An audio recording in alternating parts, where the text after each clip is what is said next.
Captain Elias Ward woke to the taste of ash in his mouth and the weight of gravity pressing his chest as though the planet itself were trying to crush him.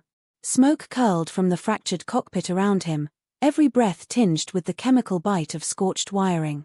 He tried to move and nearly blacked out as pain flared down his ribs. Still alive. That counted for something. He braced his hands against twisted alloy, shoved, and crawled free of the ruin that had once been his ship. The landscape beyond was alien and brutal. A copper sky churned with dark clouds that threatened storms. The air was heavy, thick with particles that irritated his throat. Jagged ridges of black stone jutted up like broken teeth across the horizon.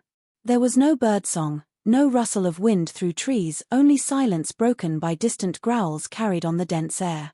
Ward knew the classification from briefing reports, a Category 4 Deathworld, the kind of place where life fought endlessly just to exist. No colony, no settlement, no sane traveler would linger here. And now it was his prison. He checked his gear. The crash had torn open supply lockers, scattering food packs and tools across meters of rubble. Most were useless, smashed or burned. His rifle was bent at the barrel. The emergency transmitter had been pulverized. He had a knife, half a ration of water, and a survival kit meant for 3 days on a temperate planet. A laugh escaped his cracked lips, raw and humorless. Humanity had always been too stubborn to die quickly. Perhaps that trait would be his only advantage here. Ward forced himself into motion, gathering what he could. He knew the rules of survival: shelter, water, fire, food. Fire most of all. Without it, he would freeze once the sun bled away and predators stalked out from their lairs. He found dry brush beneath an outcropping of blackened vines, brittle enough to catch. His lighter flickered uncertainly but blessedly sparked, birthing a trembling flame. He fed it slowly, coaxing it into a small, steady fire that pushed back the chill and filled the clearing with a fragile light. The blaze crackled, alien shadows dancing across the stone, and for the first time since the crash, he felt something other than despair. Fire meant life. Fire meant defiance. It was while tending the flame that he heard the whimper. At first he thought it a hallucination, the kind born of concussion and stress. Then it came again, thin, strained, undeniably alive.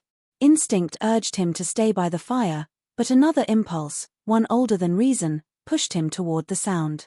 Knife in hand, he followed it across the rocks until he found a hollow shaded by jagged stone. The creature lay half hidden there, a cub, though calling it such felt inadequate. Its form resembled a predator, something between a wolf and a bear, with thick fur matted by blood and a broken forelimb twisted at a wrong angle. Its eyes, wide and luminous, fixed on Ward with a mix of terror and defiance. The man froze, knife ready, breath held. One lunge from the beast, even young as it was, could tear his throat. But the cub did not move. It only trembled, whimpering again, its breaths ragged. Ward should have turned away. This world offered no margin for charity. He barely had enough supplies to sustain himself, and the risk of nursing a dangerous animal was obvious. Yet something in the way the cub struggled to rise, then collapsed again with a pitiful growl, struck deeper than reason. He thought of wolves stalking the edges of campfires millennia ago, eyes gleaming with hunger until some bold ancestor had chosen to feed rather than kill. Humanity had walked side by side with predators ever since. Maybe it was madness, or maybe it was instinct, but Ward lowered the knife. "Come on, then," he muttered, voice rough. "You don't get to die here either." It took effort and pain to lift the creature, its weight heavy even in youth. The cub squirmed weakly but lacked strength to resist. Ward carried it back to the fire and laid it near the heat. The beast bared its teeth at first, a low growl rattling from its chest, but the warmth seemed to soften its defiance. It pressed closer to the flames, shivering. Ward tore strips of fabric from his ruined uniform to bind its leg, doing what little he could to set the brake. The cub watched him through half-lidded eyes, no longer resisting, as though recognizing the difference between predator and ally. Night fell quickly. The sky darkened to a sickly violet, and cold seeped into the stones until frost crusted their edges. The fire's glow grew precious, a small island of warmth in a sea of killing dark. Beyond its circle, Ward could hear movement, creatures skittering, wings beating, the guttural cries of hunters that sensed weakness. He added fuel, forcing the fire to blaze brighter. The cub flinched at sparks but stayed close, its flank brushing his boots. Hours passed like years. Ward sat upright, knife ready, staring into the shadows while the cub's breathing steadied beside him. The predators circled but never crossed the barrier of flame. Humanity had learned long ago that fire was more than light. It was power, it was safety, it was the heart of civilization. On this Deathworld, as on Earth's ancient plains, it was the only thing keeping the darkness at bay. The first real test came when a pair of eyes glowed at the edge of the firelight, low and deliberate. A shape crouched just beyond reach, the bulk of a hunter twice his size. It growled, a sound that reverberated through Ward's bones. He gripped his knife tighter, body taut, knowing he could not win against such strength. Yet when the beast edged forward, the cub beside him forced itself upright on its broken leg, baring fangs in a wavering snarl. Its voice was weak but fierce, a defiance far larger than its frame. The predator hesitated, ears twitching at the sound. The fire popped loudly, and with a final glare, it slunk back into the dark. Ward exhaled a long, shaking breath. The cub collapsed again, exhausted, yet its small act of courage burned brighter in his mind than the fire itself. Alone, he had no chance on this world. But maybe, just maybe, together they could endure. The night stretched on, filled with unseen threats and the unyielding cold. Ward fed the flames with every scrap of brush he could find, refusing to let it die. His body screamed for rest, but he remained alert, one hand on his knife, the other occasionally steadying the cub as it twitched in uneasy sleep. By dawn, his eyes burned with fatigue, yet the fire still lived, and so did they. The planet had made its intentions clear. It wanted him dead, buried, and forgotten. But Elias Ward was human, and humanity had never been so obliging. He looked at the cub nestled near the embers, its breath slow but steady, and felt something stir within him, not hope, not yet, but the beginning of it. The world was merciless, but he had fire, he had will, and now he had an ally. And for the first time since the crash, he believed he might have a chance. Ward woke to the thin light of morning cutting across the black stone, his body stiff from cold and tension. The fire had burned low during the night, reduced to a bed of glowing embers, but it still radiated enough heat to keep the frost from crawling over his skin. He stirred the coals with a stick, coaxing them into flame once more, feeding them carefully until fire licked the air again. The cub shifted beside him, ears twitching as it blinked blearily at the returning warmth. It growled half-heartedly, a sound more ritual than threat, before curling closer to the blaze. Ward studied it in silence. Its leg remained bound crudely with torn cloth, swollen but aligned as best as his untrained hands could manage. The creature's chest rose and fell in steady rhythm, its earlier trembling replaced by something calmer. He felt the tug of hunger in his stomach, but his gaze lingered on the cub, recognizing the obvious. It would not last long without food, and neither would he. The hunt was clumsy. Ward fashioned a spear from a length of alloy torn from the wreckage, sharpening it with his knife until it glinted with deadly promise. The cub limped after him, stubbornly following despite injury, its breath misting in the chill air. At first Ward tried to shoo it back toward the fire, but the cub only bared its teeth, eyes burning with a loyalty that seemed absurd for a creature he had met only hours before. Accepting the inevitable, he pressed on, moving slowly across uneven terrain. The Deathworld wasted no time reminding him of its cruelty. The first prey he spotted was a squat, six-legged beast with a plated hide and a long tongue it used to scoop insects from cracks in the stone. His first throw missed entirely, clattering against the rocks and sending the creature bolting into shadows. The cub growled impatiently, hobbling forward as if to shame him. Ward cursed under his breath, retrieved the spear, and tried again later with another target. Hours bled away, every miss sharpening his hunger, until finally luck turned. His weapon pierced the throat of a smaller creature resembling a scaled hare, and its struggles ended quickly. He knelt, panting with triumph and relief, and when he turned, the cub was watching intently, saliva dripping from its fangs. Back at the fire, Ward roasted strips of meat over the flames, the oily smoke rising sharp in the air. The cub stared without blinking, nostrils flaring, and when he tossed it a piece, it snapped it up instantly, crunching bones with audible force. Ward ate slower, chewing thoughtfully, savoring the nourishment even as he knew supplies would always be scarce here. For that night, at least, they were fed. Days bled into a rhythm. Ward rose each morning to feed the fire, to forage or hunt, to patch wounds and mend tools. The cub grew stronger, its limp less pronounced, its eyes keener. At first it stayed near him out of weakness, now it followed out of choice. It learned his movements, echoing them with eerie precision, tilting its head when he sharpened his spear, testing the sparks when he struck flint, mimicking his crouch when he stalked prey. Ward found himself speaking aloud, explaining actions though no ear but the cubs could hear. His voice was hoarse, unused to company, yet something eased in his chest each time he spoke. He could not deny the bond forming. On more than one occasion, the cub alerted him to danger, a venomous serpent lurking in crevices, a winged predator circling overhead. Its senses were sharper than his, its instincts older, and together they avoided threats that would have ended him alone. Fire remained their strongest defense, but the cub's presence lent it teeth, a living ally that shared both warmth and vigilance. Yet the planet had no intention of letting them grow comfortable. One night, while Ward dozed lightly beside the fire, a shriek cut the air. He jerked awake as shadows lunged from the dark, sleek predators with spines bristling along their backs, drawn by scent of meat and heat. The cub snarled, placing itself between him and the attackers, teeth flashing. Ward snatched his spear, heart hammering, and thrust as one creature leapt. The point struck home, the weight nearly ripping it from his grasp as the predator collapsed, thrashing. Another lunged, only to be intercepted by the cub, which clamped onto its throat with feral intensity. The struggle was brutal, savage, and when it ended, two carcasses smoldered in the fire's glow while Ward and the cub stood blooded but alive. Ward's chest heaved, and he looked at the cub, its muzzle stained red, one eye swollen but still burning with defiance. He realized then the unspoken truth: this was no pet, no mere animal. It was a partner, bound not by leash but by the shared firelight of survival. He reached out slowly, resting his hand on its rough fur. The cub did not recoil. Instead, it leaned closer, exhaling a hot breath that carried no threat.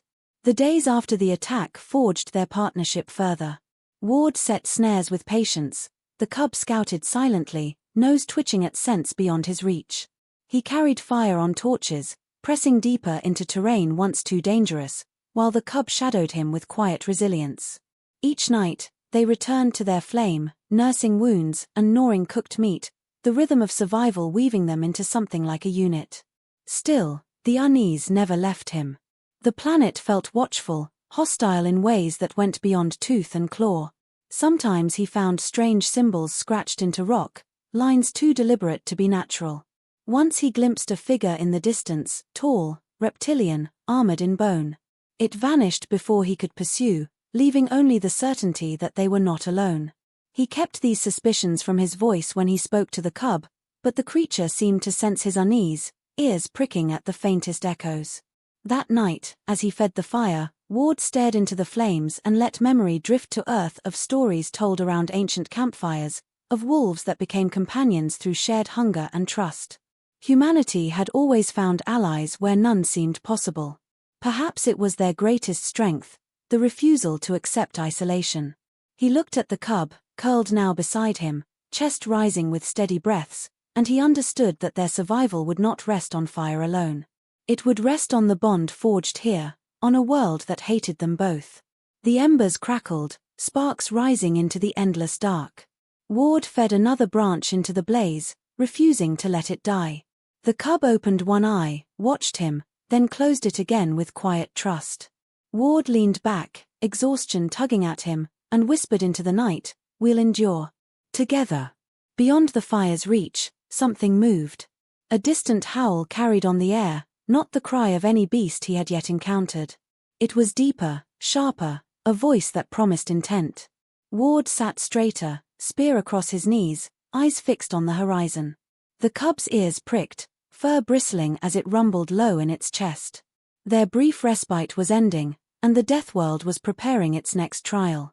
The howl had not been a beast's. Ward knew it with the same certainty that told him storms carried lightning and rivers carved stone.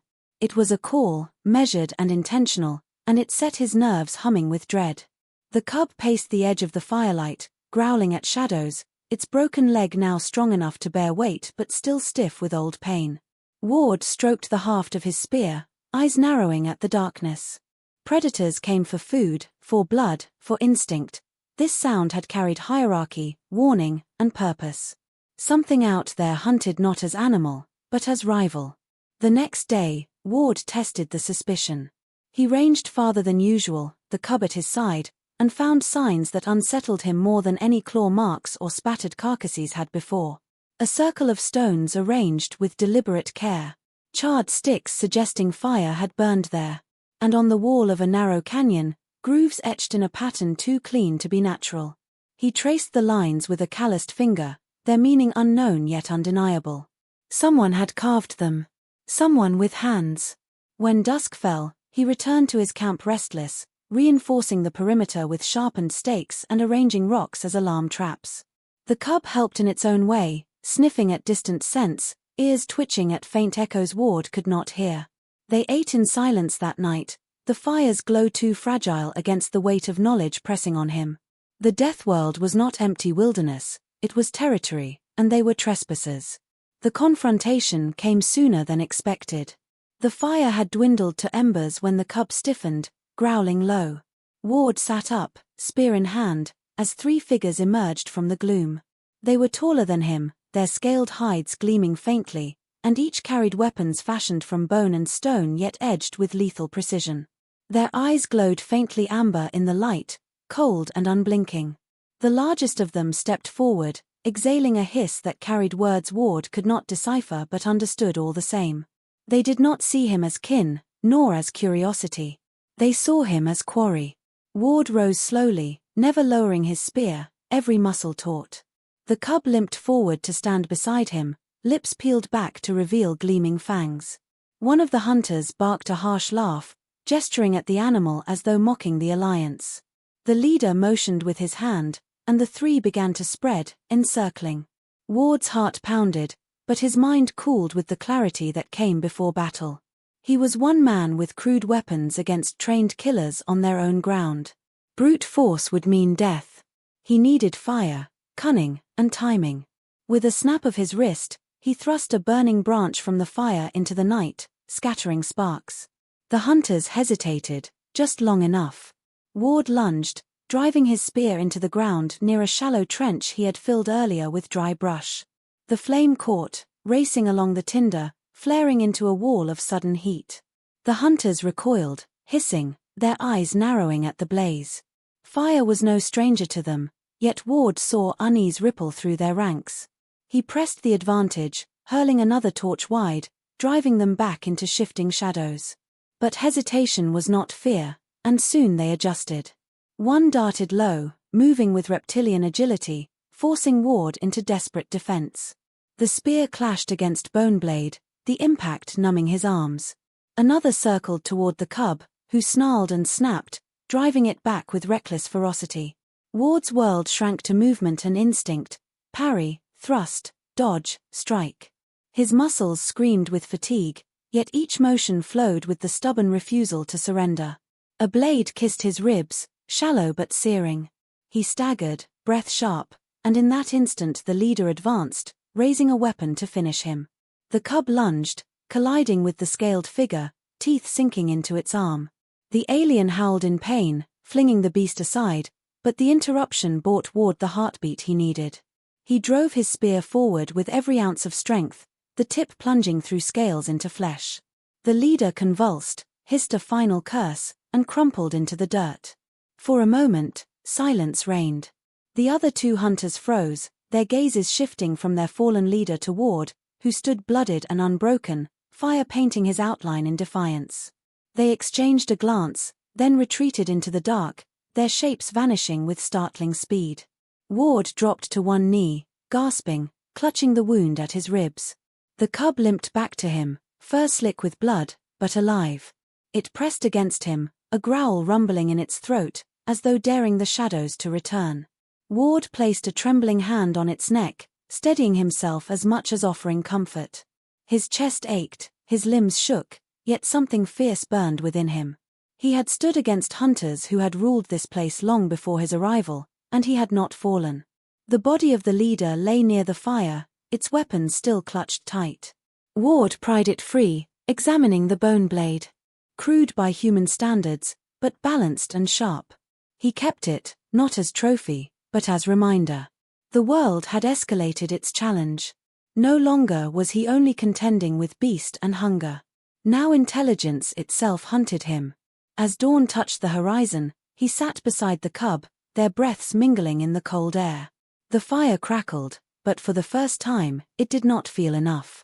Fire repelled beasts, yes, but against thinking foes it would not suffice on its own. He would need more. More traps, more weapons, more resolve. The cub leaned against him, exhaustion dragging its eyelids shut, yet its body remained tense even in sleep. Ward watched the rising light spill over the jagged ridges, his hand tightening around the stolen blade. The planet had declared war in its own savage way, and he would answer. Alone, he might have broken already. But he was not alone. He had fire. He had will.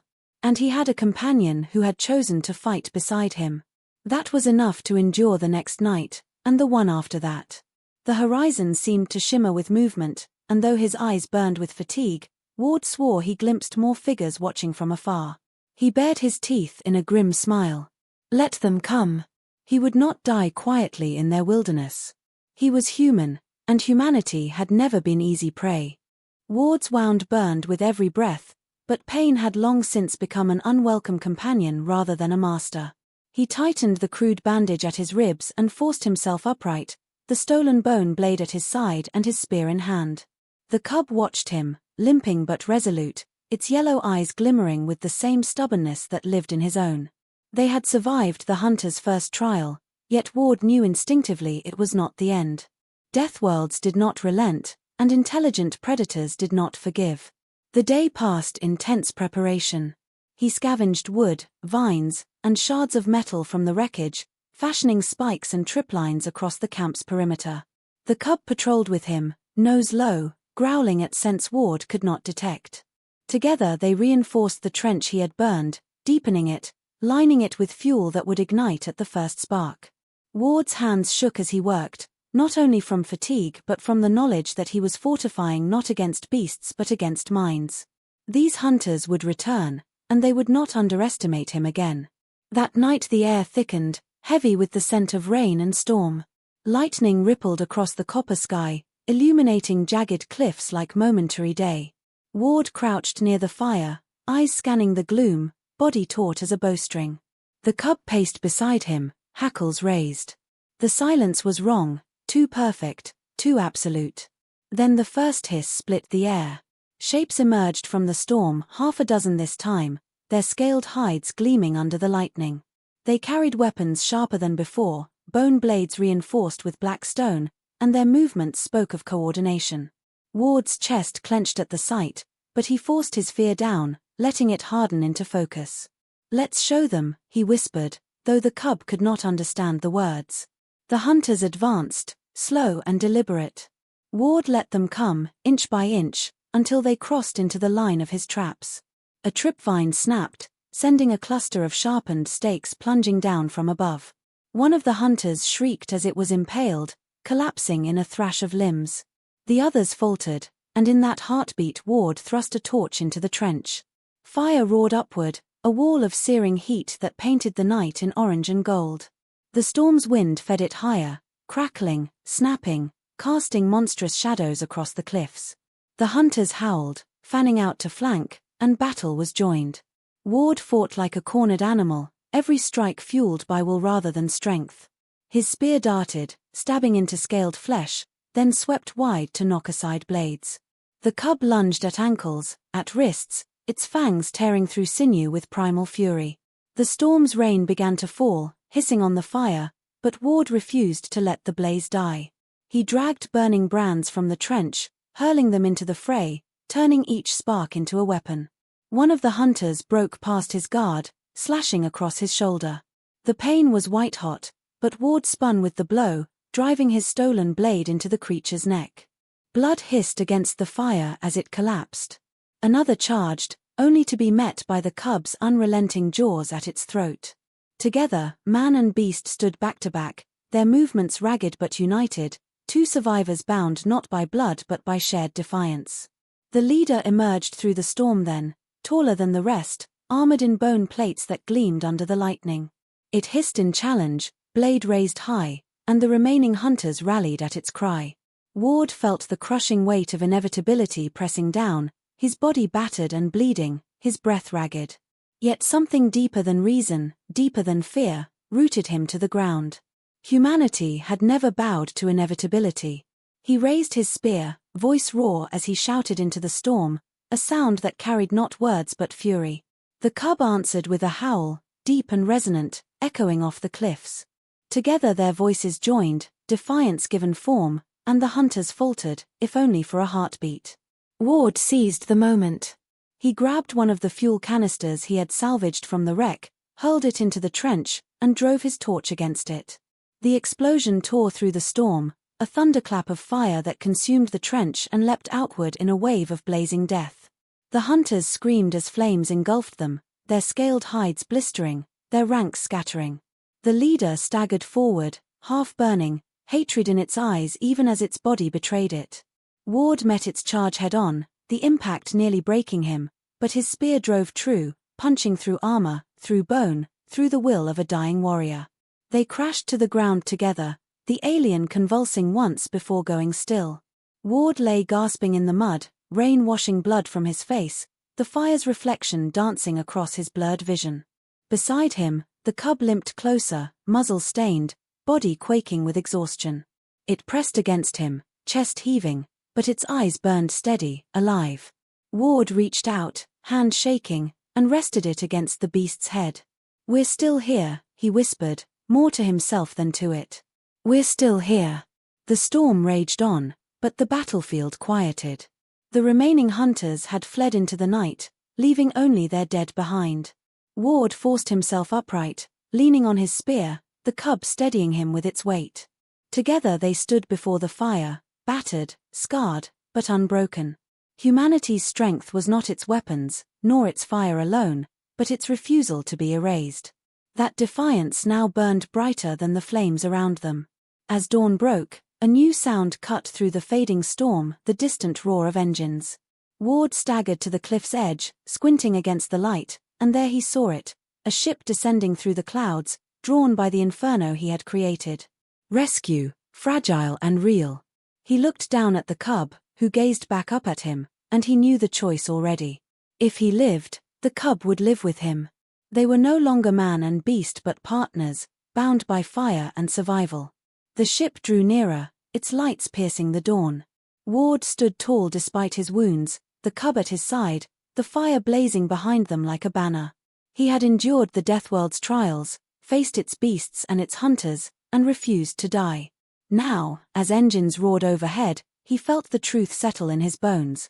This was not just survival. It was proof. Proof that humanity's greatest weapon was not steel or flame, but the unyielding will to fight, to adapt, to bond, and to endure. The storm broke at last, light spilling across the ravaged land. Ward gripped his spear in one hand and rested the other on the cub's scarred flank. Together they faced the horizon, weary yet unbent, man and predator, survivors of a world that wanted them dead. Whatever came next, they would face it the same way they had faced the night, side by side, with fire in their hearts.